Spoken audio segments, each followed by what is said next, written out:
भारत के संविधान के बारे में सबसे बुरी बात तो यह है कि इसमें कुछ भी भारतीय नहीं है। भारत के संविधान के बारे में सबसे बुरी बात तो यह है कि इसमें कुछ भी भारतीय नहीं है। यह आपके नेता ने कहा था, जिसकी आप पूजा करते हैं। Speaker sir, I described in my first speech the idea of a battle taking place. I described the Mahabharata, described Kurukshetra. There is a battle taking place today in India. And on this side are the defenders of the idea of the Constitution. And from each state we have one. If you ask us Tamil Nadu, we will tell you Periyar. If you ask us Karnataka, we will say Basavana. If you ask us Maharashtra, we will say Phule ji, Ambedkar ji. If you ask us Gujarat, we will say Mahatma Gandhi. आप speaker को You praise these people. You praise these people hesitatingly because you have to. But the truth is that you want India to be run the way it used to be run. जैसे हिंदुस्तान पहले चलाया जाता था, वैसे ही आप हिंदुस्तान को चलाना चाहते हो। मैं बता रहा हूं, आ रहा हूं।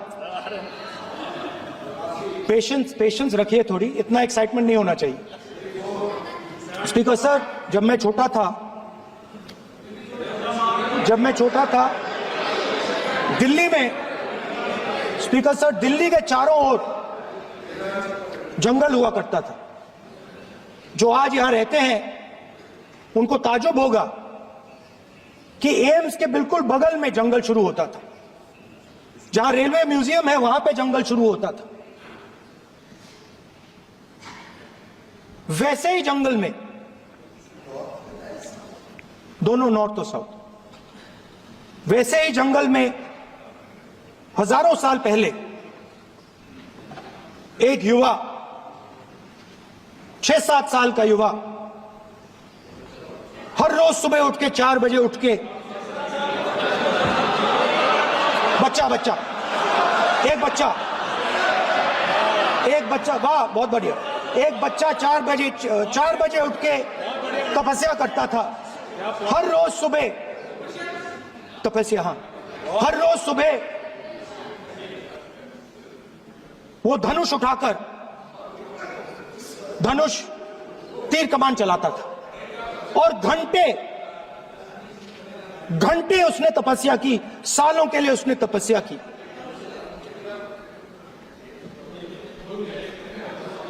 पास लोगों को पता लगने लगा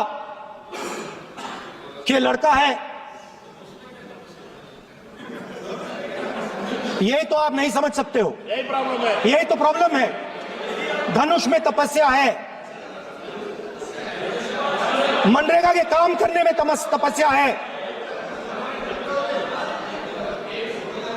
तपस्या का मतलब शरीर में गर्मी पैदा करना, समझिए। हाँ, तब का ये मतलब है, तपस्या का ये मतलब है। तो ये तपस्या कर रहा था, लोगों को पता लगा और वो गुरु के पास गया। लड़के का नाम एकलव्य था और वो गुरु के पास गया और उसने कहा, गुरु द्रोणाचार्य जी, मैं सालों से धनुष चलाना सीख रहा हूं, मैंने अपनी पूरी शक्ति इसमें डाली है।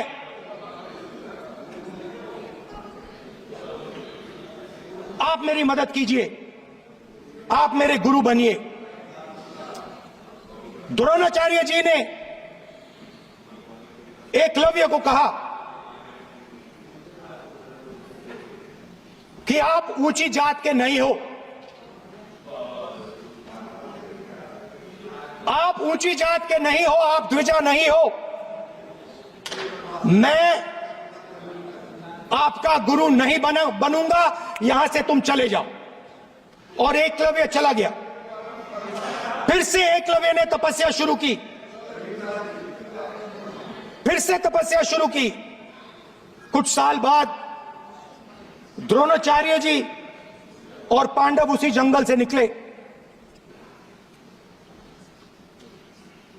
एक कुत्ता भौंक रहा था, कहानी आपने सुनी है, सुना देता हूं। कुत्ता भौंक रहा था,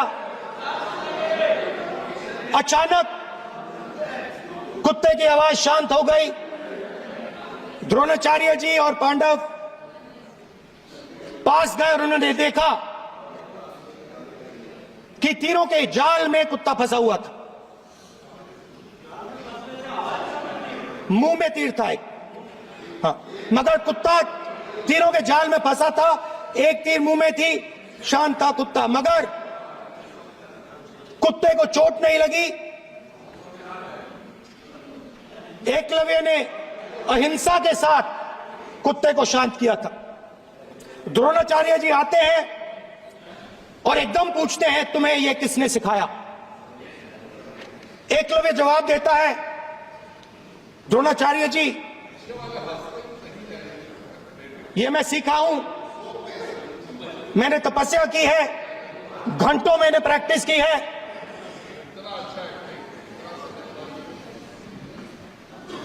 आपने मुझे गुरु बनने से मना किया था, तो मैंने एक मूर्ति, मट्टी की मूर्ति सामने रखी और मैंने प्रैक्टिस की और मैं सीखा।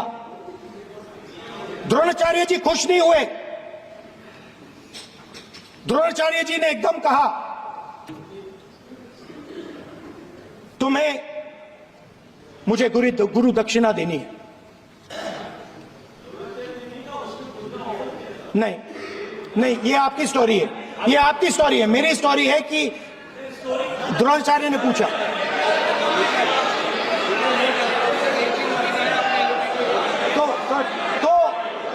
तो द्रोणाचार्य जी ने, Sir, the PM will not speak. You have to understand.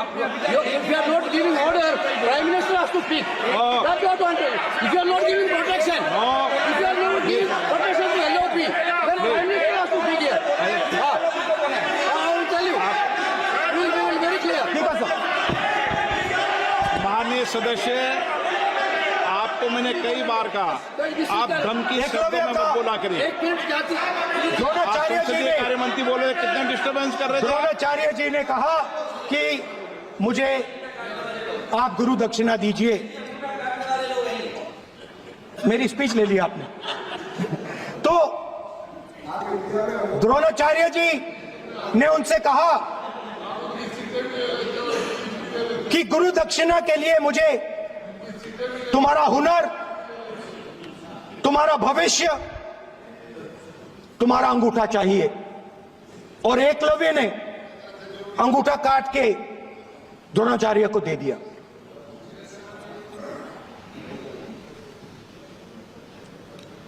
यह अभय मुद्रा है। इसमें कॉन्फिडेंस,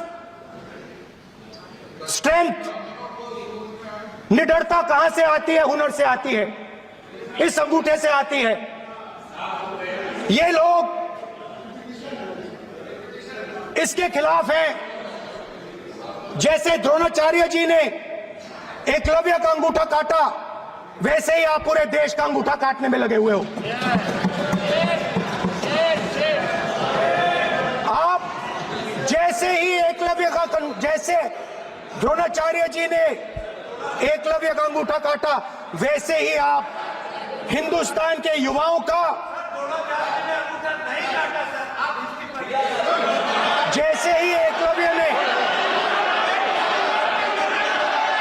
ठीक है सर, जैसे एकलव्य का अंगूठा काटा गया, वैसे ही आप हिंदुस्तान के युवाओं का, सबका अंगूठा काटते हो। जब आप अदानी जी को जब आप अदानी जी को धारावी देते हो तो आप धारावी के जो एंटरप्रेन्योर्स हैं, जो स्मॉल एंड मीडियम बिजनेसेस हैं, उनका आप अंगूठा काटते हो। जब आप हिंदुस्तान के पोर्ट्स, एयरपोर्ट्स, डिफेंस इंडस्ट्री, ये सब जब आप अदानी को देते हो,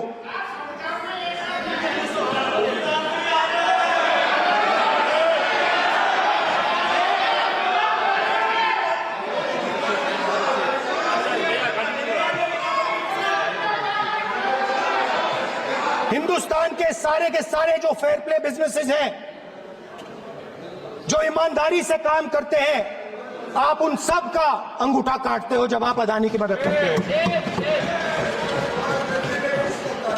कॉन्स्टिट्यूशन में लैटरल एंट्री कर आप हिंदुस्तान के युवाओं का, पिछड़ों का, गरीबों का अंगूठा काटते हो।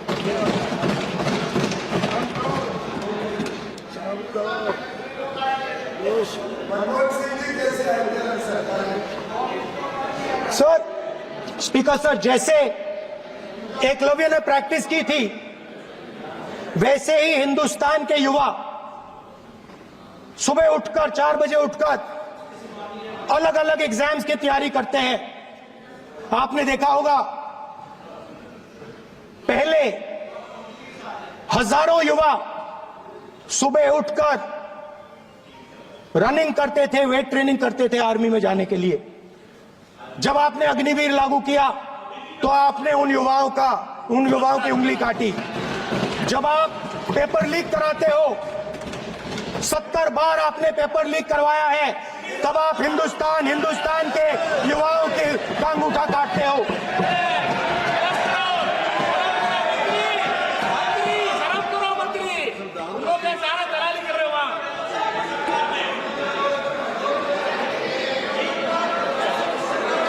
आज बाहर, दिल्ली के बाहर आपने किसानों पर टीयर गैस चलाया है, आपने किसानों पर लाठीचार्ज किया है। किसान आपसे एमएसपी मांगते हैं, सही दाम मांगते हैं, मगर आप अदानी को फायदा पहुंचाते हो, अंबानी को फायदा पहुंचाते हो और किसान का अंगूठा काटने का काम करते हो। देखिए, हम कहते हैं अभय मुद्रा, हम कहते हैं डरो मत, आप कहते हो हम आपका अंगूठा काट देंगे। कॉन्स्टिट्यूशन में कहीं नहीं लिखा है कि मोनोपोली होनी चाहिए। कॉन्स्टिट्यूशन में कहीं नहीं लिखा है कि पेपर लीक होना चाहिए। कॉन्स्टिट्यूशन में कहीं नहीं लिखा है कि अग्निवीर होना चाहिए। कॉन्स्टिट्यूशन में ये सब नहीं लिखा है, इसलिए मैं यहां रेस कर रहा हूं। कॉन्स्टिट्यूशन में नहीं लिखा है कि हिंदुस्तान के युवाओं का अंगूठा काटना चाहिए, उनका जो हुनर है उनसे छीना जाना चाहिए। कुछ दिन पहले मैं हाथरस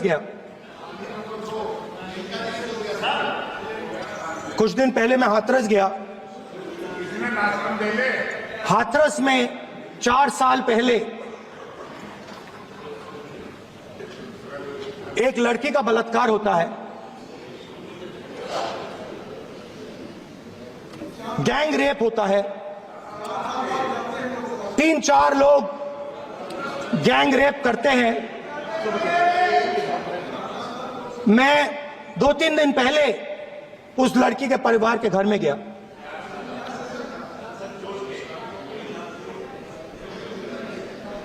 जिन्होंने गैंग रेप किया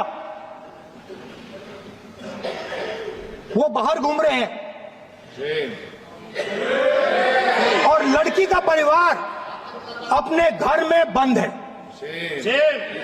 लड़की का परिवार बाहर नहीं जा सकता है। जो अपराधी हैं वो उनको रोज धमकाते हैं और वो बाहर घूमते हैं।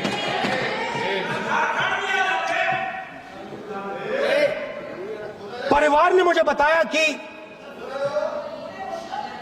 बेटी का जो अंतिम संस्कार था वो भी नहीं करने दिया और चीफ मिनिस्टर ने इसके बारे में खुलकर मीडिया में झूठ बोला है।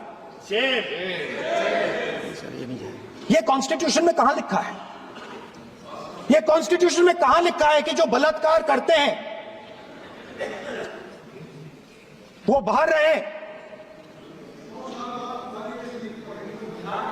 और जिसका रेप हुआ है, जिसके परिवार उस परिवार को बंद कर दिया जाए। कहां लिखा है कॉन्स्टिट्यूशन में? ये आपकी किताब में लिखा हुआ है, मनुस्मृति में लिखा है, मगर कॉन्स्टिट्यूशन में नहीं लिखा है। और अगर आप कहते हो कि यूपी में आपका राज है और वहां पे कॉन्स्टिट्यूशन नहीं लागू होता है, वहां पे मनुस्मृति लागू हो रही है।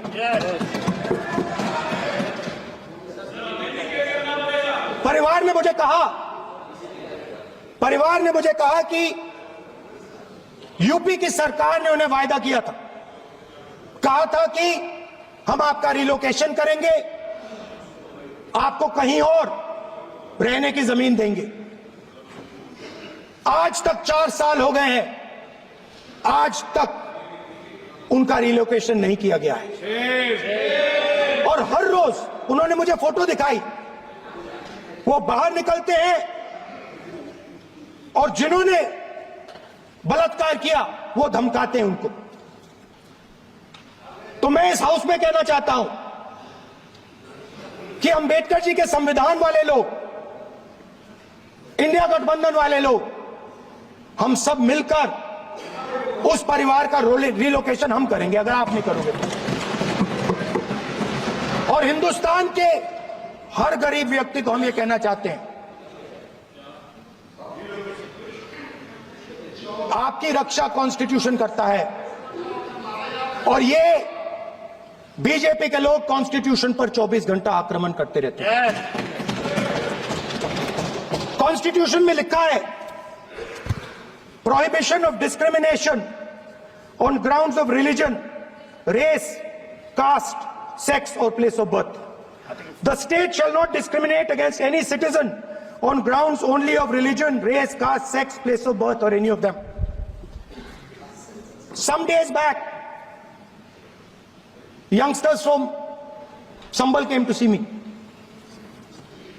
Innocent people, they had done nothing. They were just, वो बस पास में थे, 5 लोगों को गोली मार के हत्या कर दी। ये कहां लिखा है कॉन्स्टिट्यूशन में? ये कहां लिखा है कॉन्स्टिट्यूशन में? तो लिखा है prohibition of discrimination of grounds of religion.